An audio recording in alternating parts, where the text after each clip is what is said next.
আমাক লাগিবই আমাৰ দাবি ন্যায্য দাবি বিটিআৰেৰ পৰা আমাৰ 1 নং সুপাৰিগুড়ি গাঁও কৰ্তন কৰো বিটিআৰেৰ পৰা আমাৰ 1 নং সুপাৰিগুড়ি গাঁও কৰ্তন কৰো বিটিআৰেৰ পৰা আমার 1 নং সুপারিগুড়ি গাঁও কর্তন করো জয় মমতা মাকে জয় মমতা মাকে জয় মমতা। আজি আমি সুপারিগুড়ি গাঁৱৰ এই জগন্নাথ মন্দিৰত এটা নাম কীৰ্তনৰ জৰিয়তে ভাৰত চৰকাৰ তথা আমাৰ সশস্ত্ৰ সংগঠন জাতীয় সংগঠন KL-ৰ মাজত যি চুক্তি হ'বলৈ গৈ আছে সেইটো যাতে সুন্দৰভাৱে সুস্থভাৱে আমাৰ কোচ ৰাজনৈতিক জনগোষ্ঠীৰ সহায় হোৱাকৈ এখন শান্তি চুক্তি হয়। সেই চুক্তিৰ কাৰণে আজি সুপাৰিগুড়ি জগন্নাথ মন্দিৰ প্ৰাংগণত এই নাম কীৰ্তনৰ জৰিয়তে মানে এটা আহ্বান জনা হৈছে।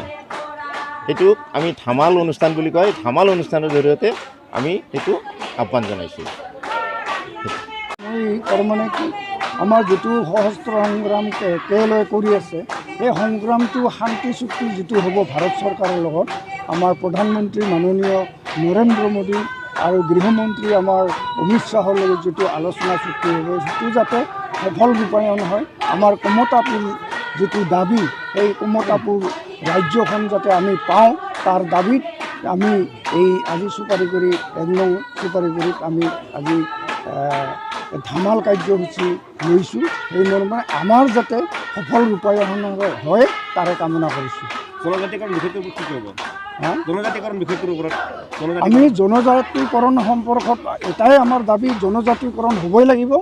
আমি যিখিনি BTR-ত যিখিনি আমাৰ আমাৰ ৰাজবংশী জনজাতি ৰাজবংশীৰ আমাৰ মানুহখিনি আছে তেওঁলোকে যাতে আমাৰ জনজাতিকৰণ হয় তাৰ কাৰণেও আমি দাবী উত্থাপন কৰিছোঁ। আপোনালোকে এতিয়া BTR অন্তৰ্ভুক্ত হৈ আছে, যিটো KL-ৰ যিটো শান্তি চুক্তি তাতে নিজৰ ক্ষমতাবোৰ গঠন হ'বলৈ আগবাঢ়ি আছে, তাতে BTR অন্তৰ্ভুক্ত নহ'ব বুলি এটা কথা ওলাই আছে। কাৰণ BTR কাজল চিৰাং আৰু কোকৰাঝাৰ জিলাটো অন্তৰ্ভুক্ত নকৰাব বুলি এটা কথা ওলাই আছে। এই ক্ষেত্ৰত আপুনি কি ক'ব? তাৰমানে এই ক্ষেত্ৰত এটাই যিটো BTR চুক্তি মৰ্মে যিটো চুক্তি হৈছে যিবিলাক গাঁৱত মানে 1% বড়ো নাই সেইখন গাঁও কৰ্তন কৰাৰ এটা চুক্তিবদ্ধ হৈছে আৰু যিবিলাক গাঁৱত মানে বড়ো 50% আছে তেওঁলোকক অন্তৰ্ভুক্তি কৰাৰ কাৰণে যিটো চুক্তিবদ্ধ হৈছে সেই মৰ্মে আমাৰ সুপাৰিগুড়ি 1 নং গাঁৱত এজনো বড়ো নাই, যিহেতু সেই মৰ্মে আমি কৰ্তন বিচাৰিছোঁ। মূল উদ্দেশ্য তাৰমানে আমাৰ যিটো চেনেলবিলাকত যিটো দেখি আছোঁ যে আমাৰ ভাৰত চৰকাৰৰ লগত যিটো আমাৰ জীৱন সিংহ ডাঙৰীয়াৰ লগত KL-ৰ সেনাধ্যক্ষ তেওঁৰ লগত যিটো শান্তি চুক্তি হোৱাৰ পথত সেইকাৰণে আমি এই ব্যৱস্থাটো গ্ৰহণ কৰিছোঁ যাতে এইটো সফল ৰূপায়ণ হয়, কমতাপুৰ ৰাজ্য গঠন হয় আৰু আমাৰ জনজাতিকৰণ হয় তাৰ দাবীত আমি এই ব্যৱস্থাটো গ্ৰহণ কৰিছোঁ।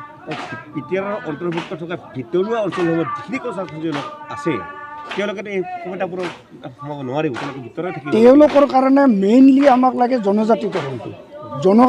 জনজাতিকৰণ কৰাৰ কাৰণে আমি সজোৰে দাবী উত্থাপন কৰিছোঁ।